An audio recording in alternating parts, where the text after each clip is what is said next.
ay sumailalim lamang sa medical observation at na ang kanyang kondisyon ay stable at maayos. Yun ang sabi niya. Alam niyo naman hindi ka makakuha ng magandang mensahe dyan. Lalong-lalo na sa bida-bidahan. Ano? Hindi mo alam kung sa hinuhugot yung mga sinasabi. Bakit nga naman pinipigilan? Ba't pinipigilan nga ba? At kahit naman pinipigilan, teka muna, senador ka, magpapapigil ka. Forces, yung mga kakamping and the others with the administration supporters. Kasi meron ba silang kinakatakot? Hindi na nila tinanggap yung Makabayan, hindi na rin nila tinanggap yung sa grupo namin. Ang gagawin nila, first thing sa Monday, mamadaliin nila, i-refer ka agad nila sa Committee on Justice para yung mga susunod na complaint for impeachment hindi na tatanggapin. Tandaan. Yes. Magandang morning. Happy Sunday, everyone. Nandito naman si Bigud nagbabalik. At syempre, kung hindi ka pa nakasubscribe sa ating channel, pasubscribe na lang po at hit mo na rin yung bell para updated ka sa ating mga video. Dumugo ang puwet. Baka si Norbay. Baka nagpa-chorbay kaya dumugo ang puwet. Emergency, dumugo ang puwet. Naku, malala na yan. Doktor sa Malacanang, cause ng sakit ni Bongit. Nako, ano kaya ito? Ito yung hinihintay. Ano kaya resulta? Bakit kaya dumugo ang wet packs ni Junior? Baka natubo. Hindi kinaya. Ay, nakakatawa ka, Bongit. Kung ano-ano lang lumalabas na sakit mo. Sabi ni Ate Amy, nagsalita na. Kaya daw nagkasakit, wala nag-aalaga. Nako. Akala ko ba, goods ka na. Magaling na. Di ba sabi, di ba may interview si Clareng, si Anta Clara. Sabi niya, kamusta ka na? Okay naman daw.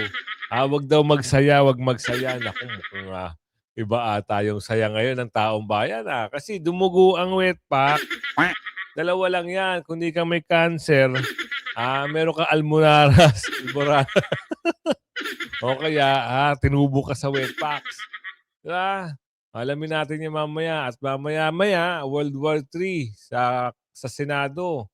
Sino yan? Si Ate Ming, saka si Pinky. Ito si Pinky, patola rin, ano? Masyadong patola.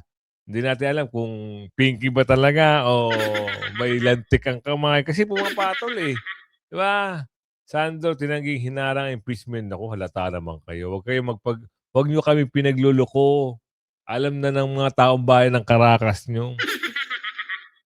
Kahit harangin nyo pa yan, bukas na bukas, pupunta pa rin ng mga sila Atty. Respicio, Atty. Harry Topas, Atty. Ferdinand Topas, pupunta pa rin yan sa Kamara, ihahain yung tapanted impeachment. Kung hindi man magtagumpay, doon na lang sa puweta. Tatagumpay sila at mga Pilipino. Bakit? Ano ba kasunod ng pagdudugo? Tanong natin kay Aling Ledesma mamaya. Madaling i-impeach si BBM. Kita nyo na. Sino nagsabi niyan? Atty. Harry. Si Respicio nagsabi niyan. Alamin natin kung ano yung emergency at dumugo ang wet pack. Sa gitna ng usapin sa kalusugan ng Pangulo, muling umigting ang panawagan para sa malinaw at institusyonal na transparency. Hindi ito simpleng chismis o usapang social media, kundi isang seryosong tanong hinggil sa kakayahan ng isang lider na gampanan ang kanyang tungkulin sa harap ng pisikal na kondisyon. At higit sa lahat, kung hanggang saan ang karapatan ng publiko na malaman ang totoo. Matapos kumpirmahin ni Pangulong Ferdinand Marcos Jr. na siya ay may diverticulitis, ipinaliwanag ng kanyang mga doktor na ang kondisyon ay isang pamamaga ng bituka na maaaring magdulot ng matinding pananakit ng tiyan, lagnat, at sa ilang kaso ay pagdurugo sa puwit kapag hindi agad nababantayan. Dahil dito, kinansela ng Pangulo ang kanyang nakatakdang biyahe sa Ilocos Norte nitong Friday, January 23, upang magpahinga at manatiling nasa ilalim ng medical monitoring. Naku, magbait-bait ka. Maraming nananalangin sa'yo. Kung ako sa'yo, isoli mo na. Mahirap yan kasi galit ang taong bayan di ba nga? Nung nabalitaan, tuwan-tuwa yung mga tao. Kailan? Ngayon na. Ganun ang sinasabi nila. Kaya ito, meron palang ganyang issue, magbait-bait na.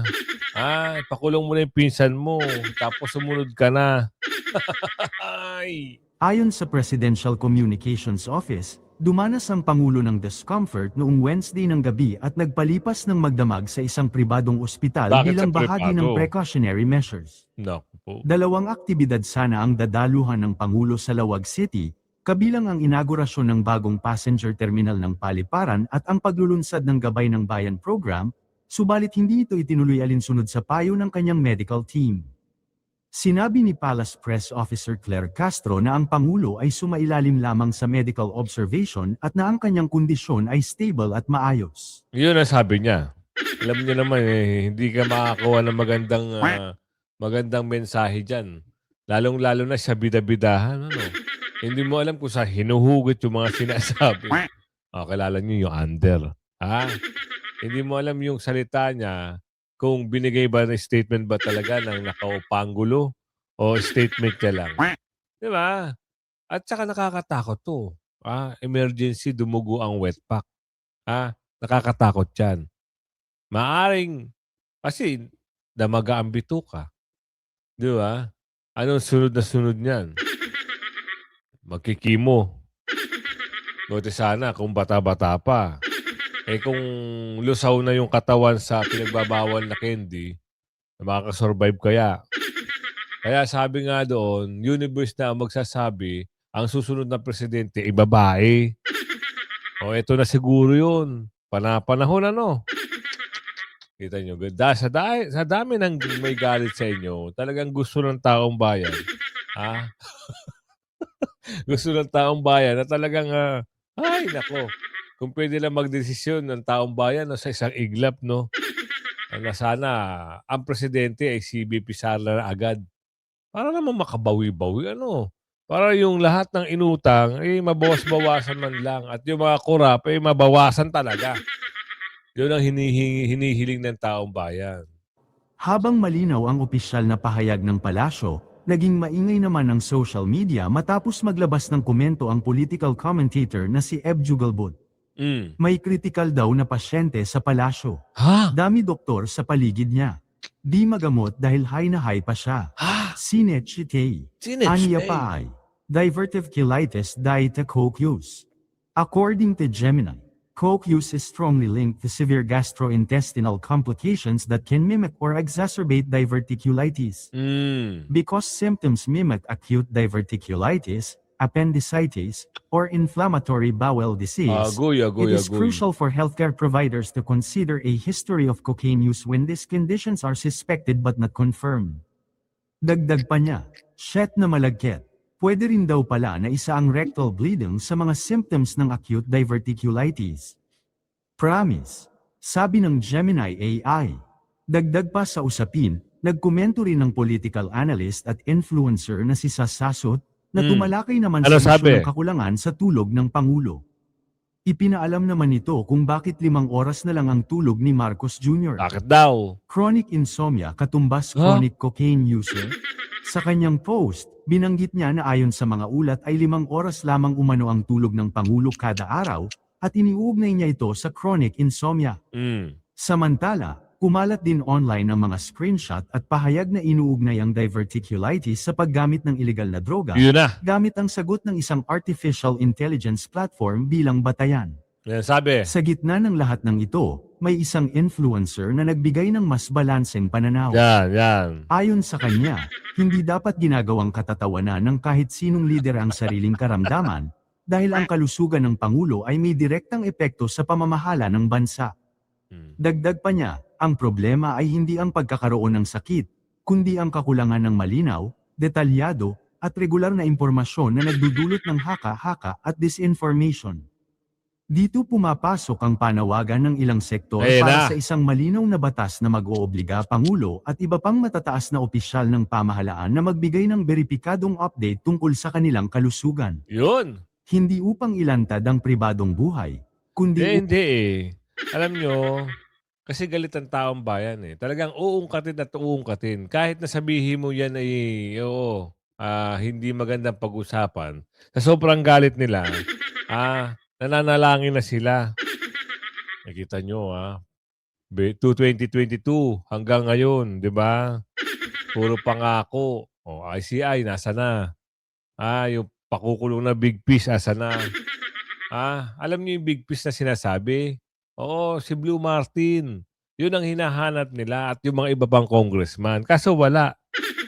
Itinuon nila doon sa kontratista at isang senador na meron silang balak sa... Alam niyo kasi, si Senator Bong Revilla ay malakas pa rin sa Cavite.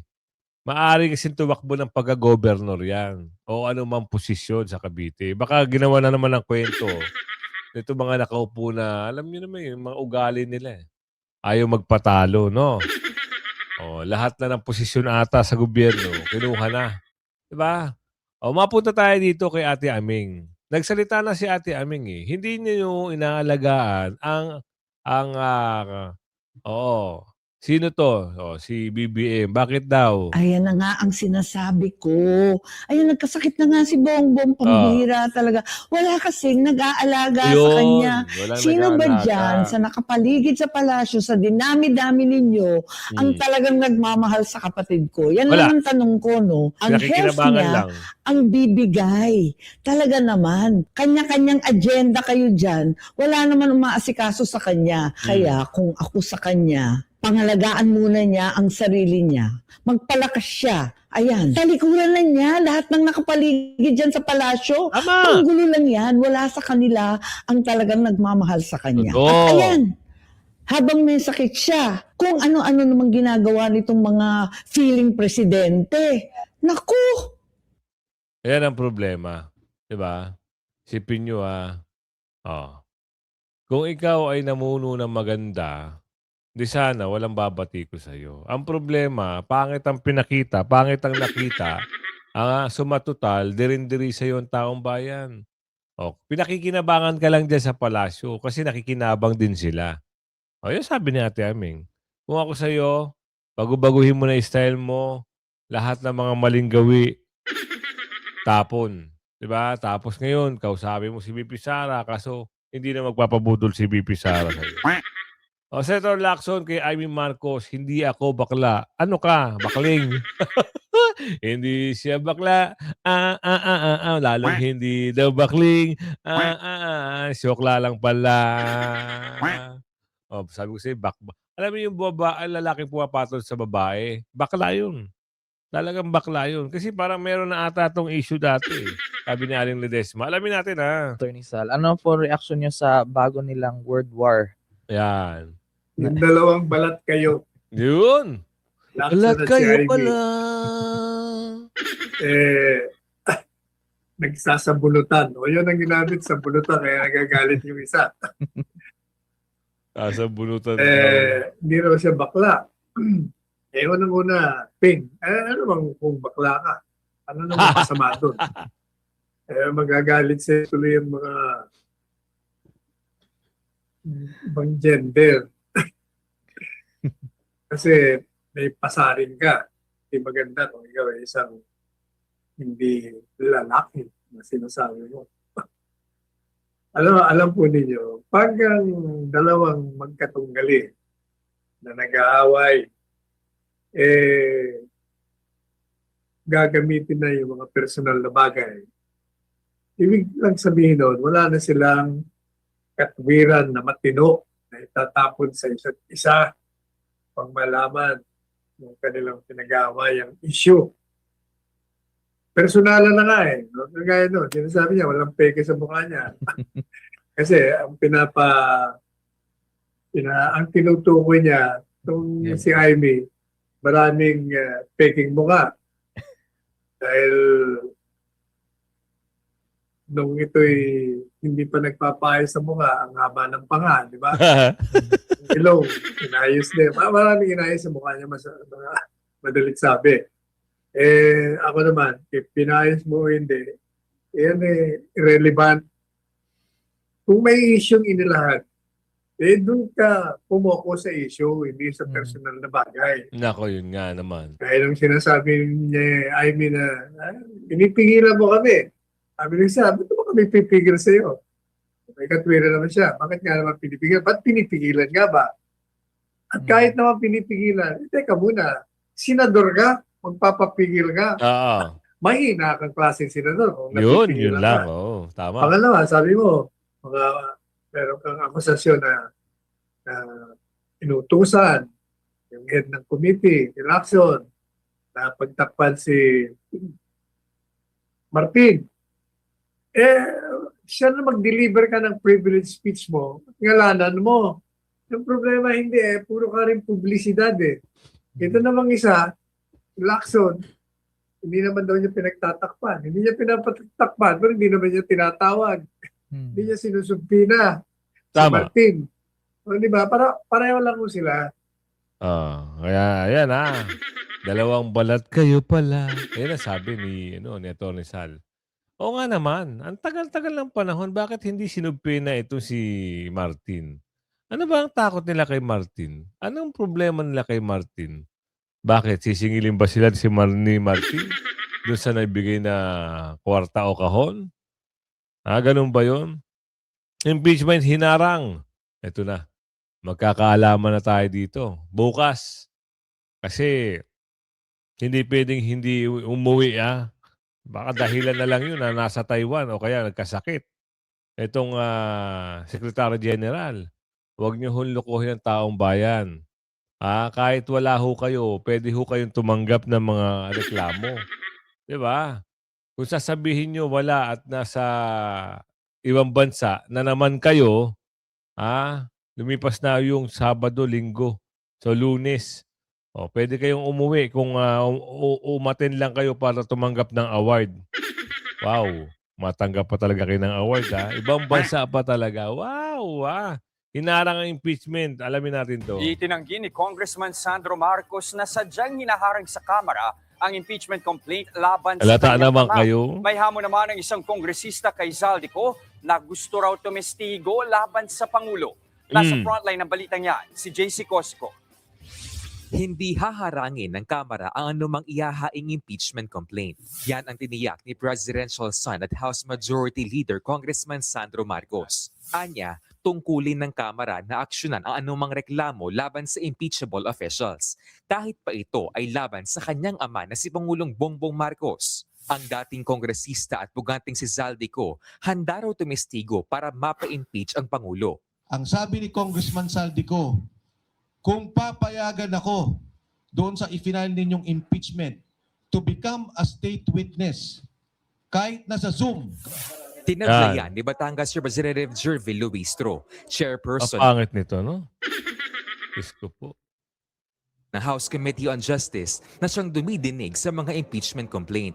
Kung tetestigo raw si Ko, kailangang umuwi ito sa bansa. Lahat po ng ebidensya supporting the impeachment. Teka lang. Kayo, masyado kayong Bakit nung nagkaroon kayo ng witness noong panahon na, yung isang pulis, nakasum, pinayagan nyo. Ngayon sasabihin nyo, kailangan umuwi. Salata kayo. Di ba may testigo kayo labang kay Tatay Digong nung inibisigay si Tatay Digong. Yung sundalong kanin.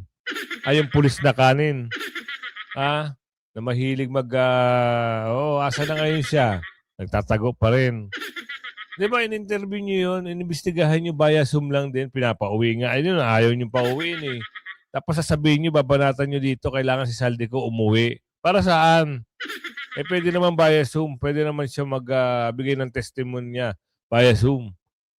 Para saan yung mga gawain nyo? Wow, halata masyado, te. Complaint has to be sworn in before the Justice Committee.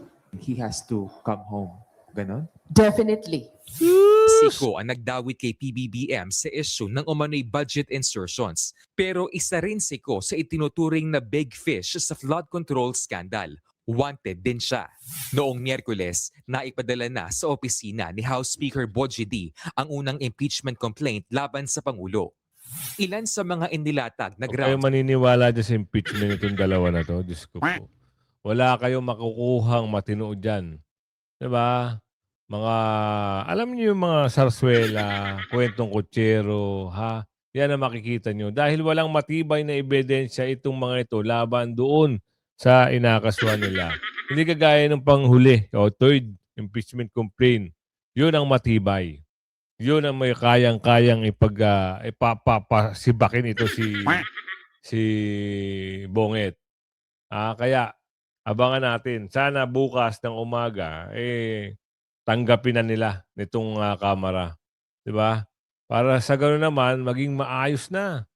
At wala na maging problema, tuloy-tuloy na impeachment ni Bonget. 'Di ba? Gano'n lang simpleng-simple lang sa reklamong yan ay culpable violation of the Constitution, betrayal of public trust, pati graft and corruption. Nitong Webes, inihain naman ng Grupong Bayan ay ikalawang impeachment complaint laban kay PBBM, habang grupo naman ni na Defensora magsasampa ng ikatlong reklamo. Pero pareho yang hindi tinanggap ng Office of the Secretary General. Yun nga Tiyempong ano na naman daw. Ano kwento niya? Nasa abroad kasi si House Secretary General Cheloy Garafil para tumanggap ng award. Base sa House rules, dapat ma-file ang isang verified impeachment complaint sa opisina ng House Secretary General saka ire-refer sa House Speaker. May 10 session days si Speaker D para isalang ang reklamo sa order of business sa plenaryo. Mayroon namang 3 session days para ma-refer ito sa Committee on Justice. Pinalaga na ng mga naghain ng reklamo ang hindi pagtanggap ng House Section Office sa impeachment complaints.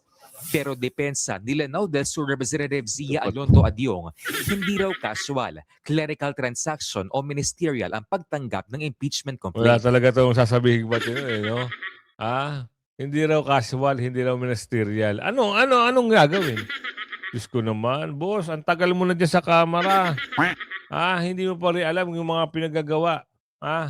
Eto, sinusulong daw, kampi-kampihan na to. Magkampi-kampihan kayo, Tonyo. Ano naman tatakbuhin mo, Tonyo? Tonyo, sinulong ang sanib pwersang admin at oposisyon.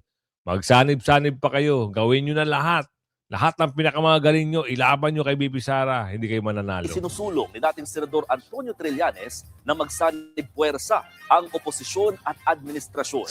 Ito lamang daw ang paraan para matalo si Vice President Sara Duterte sa 2028 presidential elections. Narito ang express report ni Reniel Pawin. Mga desperado. Noong 2022 elections, unit team ng BBM Sara at kakampi ng Lenny Pico ang matinding naglaban. Desperado. Pero kalakunan, nabuwag din ang nanalong unit team. Kaya naman may bagong sinusulong na alyansa para sa 2028 presidential Si elections si Aso. dating Senador Antonio Trillanes. Aso na naman. Sanib ng mga taga-suporta ni dating Vice President Leni Robredo at Pangulong Bongbong Marcos. Ang tinutulak ko nga ay magsanib pwersa pa. Ang middle forces, yung mga kakamping and the others with the administration supporters. Kasi pagka ganun, mas malaki yung tsansa talaga na Ayun yung mukha nyo. matalo nyo yung mga pwersa ng mga Duterte. Ayon kay Takot na takot Trillanes, sila sa bukas din Duterte, daw sa no? mungkahi ang ilan sa kanilang kaalyado, lalo't naghahanda na umano si Vice President Sara Duterte para sa eleksyon. For all you know, hindi na nila kilala si Leni at that time. So, kailangan mo talagang mas maaga. Leader mo, kumbinsihin mo lang gusto. Yung boss nyo, kung sino man ilalaban nyo kay Bibi Sara. Nasaan gano'n naman, nagkaroon kayo ng laban-laban. Para naman magkaroon kayo ng magandang competitor. Kaso problema, taong bayan huhusga sa inyo. Ikaw nga, hinusgahan ka sa kalokohan. Ano nangyari sa'yo? Wala ka na pala. Uwi kang luhaan. Tapos ganyan ka na lang, paaso-aso ka na lang lagi. Kung saan meron pakinabang dun ka. Lahat ng mga statement nito, wala. Di ba kita mo yung vlog natin noong nakaraang araw. Di ba? Sabi, nakuha niya sa AMLAC na binigay ng AMLAC. Nung nagsalita ang AMLAC sa investigasyon, wala namang sinabi na AMLAC na nagbigay sila ng, kita niyo, pahiya ito. Tapos sabihin niya, hindi raw ganun bandang huli. Masarap magsinungaling, huling-huli. Kang magpakilala. Ngayon kasi si Sara umiikot na Kamakailan lang Natatakot kayo? Bakit ngayon kung kumiikot si BP Sara? Gayahin nyo! Sobrang takot nila kay BP Sara. Tignan mo to. Nang magkitang muli ang dating magkatandem na sina Naga City Mayor Lenny at Senador Kiko Pangilinan. Bago Walang yan, nagsama-sama kakauwi rin ang mga tumakbo noon sa Lenny Kiko slate na sina Senador Risa Hontiveros, mga kongresistang sina Shell Jokno at Laila De Lima, kasama si Trillanes. Sa podcast interview naman na Let's Talk with Pia Hontiveros, sinabi ni Senator Risa na maaga pa para may mabuong alyansa sa pagitan ng oposisyon at ng administrasyon. Ibig sabihin, tatablahin niya ito si Trilling. Huwag kang kasanib kay Trilling. Tanggal ang karera mo. Sabagay, hindi ka nga pala mananalo. Alamin natin to. Madaling i-impeach si BBM. Ayaw niyan kay Attorney Respicio. Kapag sinabi mo culpable violation of the Constitution, ibig sabihin alam niya at sinadya niya i-violate ang Constitution. Tama. Isang example, unprogrammed appropriations. Ayon sa Constitution, dapat nakaspecify kung ano yung appropriations, saan nanggagaling na fund, at ano ang magti-trigger. Pero ano ang ginawa niya? Napaka-general ng appropriations, hindi specific. Labag yan sa Constitution. Hindi sinabi kung saan manggagaling yung fund. Bagkus, ang ginawa nila, ninakaw nila yung fund mula sa PhilHealth at mula sa PDIC. At ganoon din, walang nakalagay na mga trigger. Ibig sabihin, sadyang linabag nila yung Constitution para makapagnakaw, which brings us sa second, graft and corruption. Inamin ni Saldico na yun yung modus operandi nila para makakuha at mag-distribute ng kickback among themselves. 2 billion SOP every month sa Malacanang. 57 billion na dinideliver doon sa fourth part.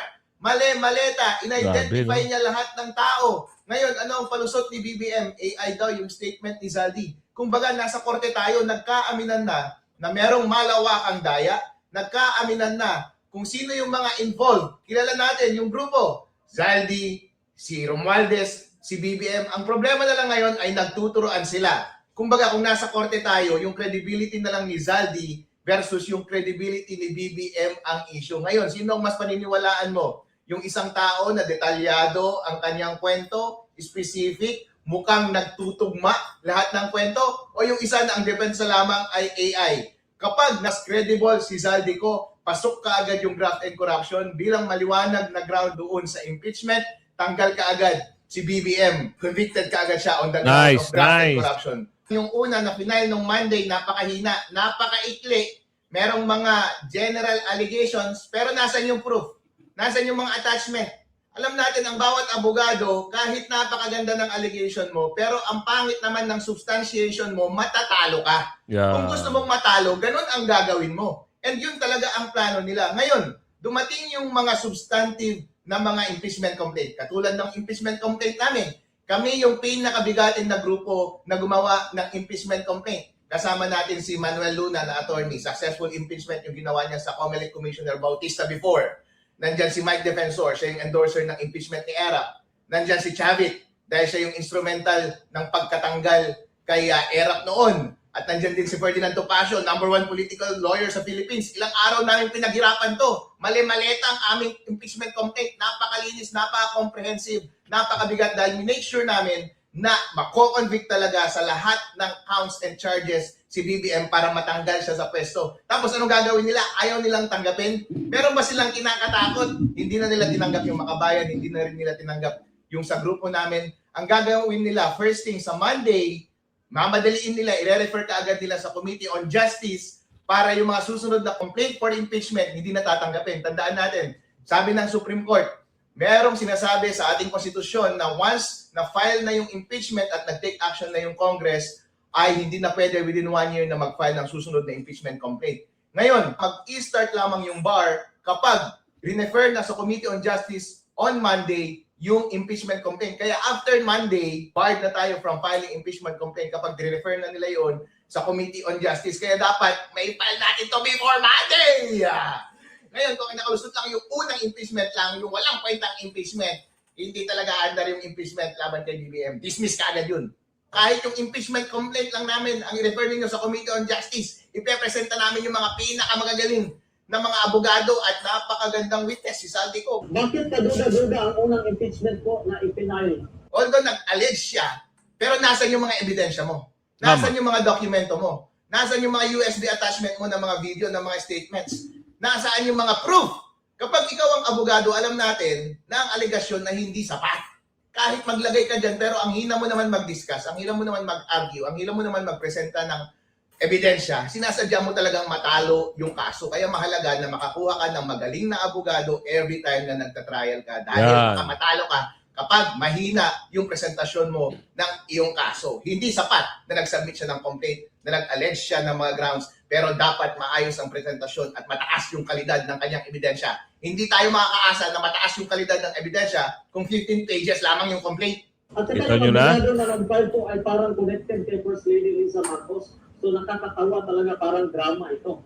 Nakakatawa, parang drama. Hindi natin alam kung comedy o drama ito. Pero nakakainis. Nevertheless, affiliated sa kanila yung abogado. Yon. Ang pangit, bulok talaga. Nakita namin yung complaint. Walang kwenta. Iniinsulto ba tayo ng tao na ito? Iniinsulto ba ang taong bayan? Ganito ang gusto nilang kalidad. Ito ang gusto nilang paandarin para itry ang ating presidente. Alam nating lahat na malawakan ang nangyaring pagnanakaw. Alam natin na sila ang gumawa ng pagnanakaw. Panahon na para i-bring sila to account. At ang tanging paraan lamang yan ay magkaroon ng isang competent team na mag-submit at mag-prosecute ng isang maayos na impeachment complaint. Yun. Yan ang the best. Kaya nga lagi nating sinasabi, pag nagsama-sama ang mamagaling na abogado at yung mga retired general at maihain ang magandang ebidensya laban dito kay Bongit, for sure, ang problema lang, bukas sana tanggapin agad yung complaint. Dahil kung hindi at magawa na naman nila ng kwento, pusang gala nako, ewan ko na lang talaga. Talagang minamanipula na talaga ng mga kurakot, mga magnanakaw para magpatuloy sila sa pagnanakaw. Kaya kung umabot ka sa video natin ito, huwag mong kalimutan mag-comment kung nasaan ka na. At para alam natin kung saan umabot yung video natin. Hanggang sa muli, like and share. Bye-bye!